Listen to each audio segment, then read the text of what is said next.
नमस्ते दोस्तों, मैं रोहित आप सभी का इन्फोलेज चैनल पर स्वागत करता हूं।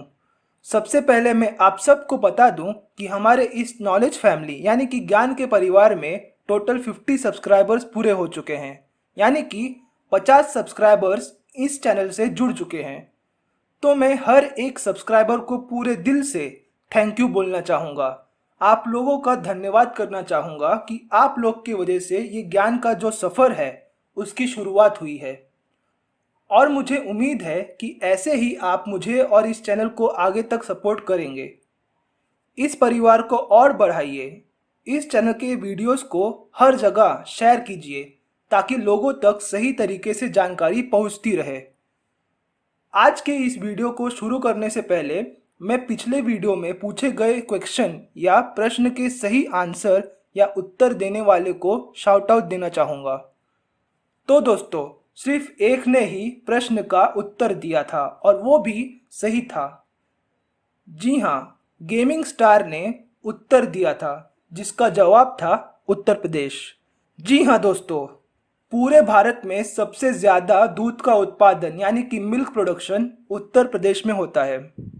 तो दोस्तों, ये वीडियो फैक्ट जोन सीरीज़ का दूसरा एपिसोड है। फैक्ट जोन में हम बात करते हैं ऐसे फैक्ट्स या तथ्यों के बारे में जिन्हें जानकर आप हैरान भी होंगे और आपको सुनकर अच्छा भी लगेगा। तो चलिए दोस्तों, वीडियो को शुरू करते हैं बिना किसी देरी के।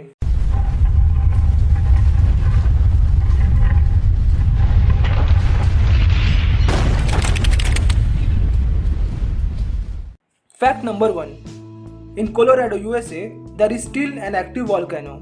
It last erupted about the same time as the pyramids were being built in Egypt. यानी कि यूनाइटेड स्टेट्स ऑफ अमेरिका के कोलोराडो में एक सक्रिय ज्वालामुखी है जो आखिरी बार तब फटा था या इरप्ट हुआ था जब इजिप्ट में पिरामिड बनाया जा रहा था। जी हाँ दोस्तों, यूनाइटेड स्टेट्स जियोलॉजिकल सर्वे के मुताबिक ये वॉल्केनो आज से 5000 ईयर्स अगो यानी कि 5000 साल पहले फटा था।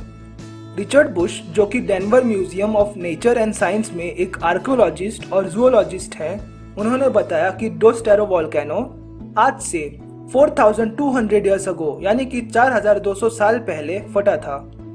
और जिस टाइम इजिप्ट में पिरामिड बन रहा था उसी समय इस जगह नेटिव अमेरिकन्स यहाँ पर रहते थे, जो कि इस ज्वालामुखी के फटने पर कहीं और चले गए थे।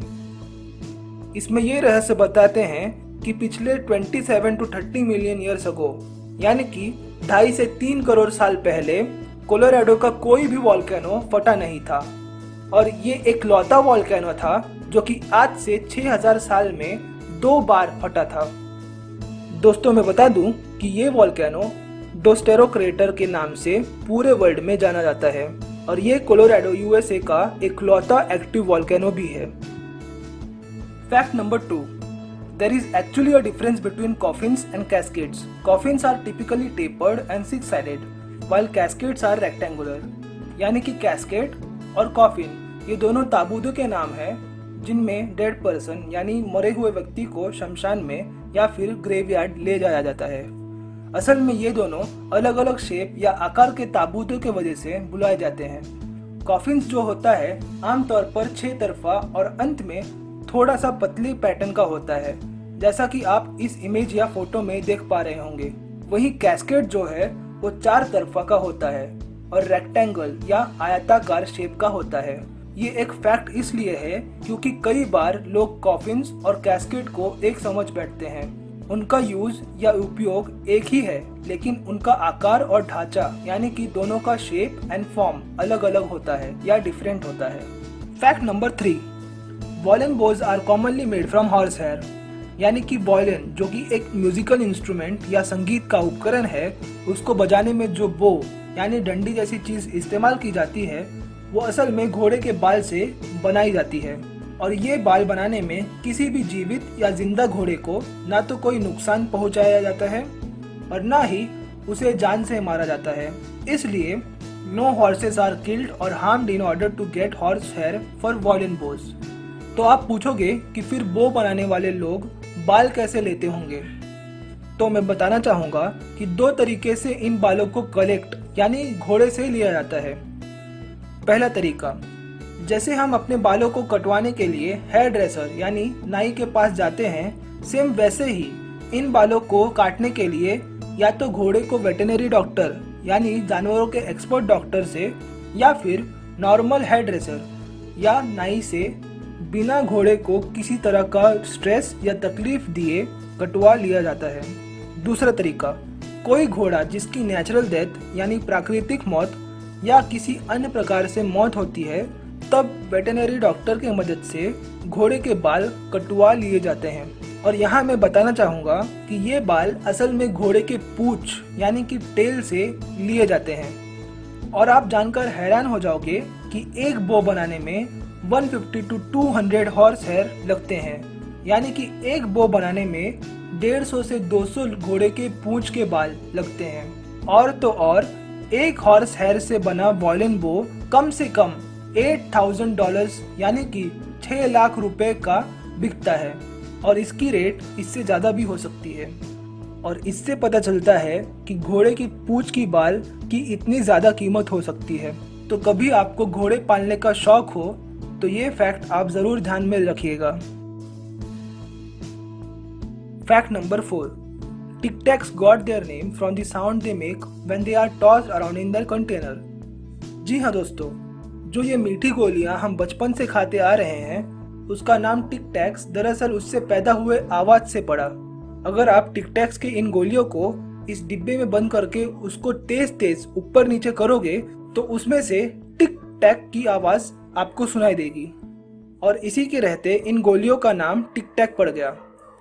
और मैं बताना चाहूँगा कि ये गोलियाँ अलग अलग फ्लेवर की आती हैं, जैसे mint, spearmint, orange flavoured, peach and passion fruit flavoured, exotic cherry, berry blast and paradise mint. और ये कंपनी भी इटली से 1968 यानी कि 1968 में शुरू हुई थी। ये गोलियां रिफ्रेशमेंट मिंट्स हैं, यानी कि मुखवास की तरह इस्तेमाल की जाती हैं, लेकिन बच्चे इसे गोलियों या कैंडी की तरह बड़े मज़े से खाते हैं।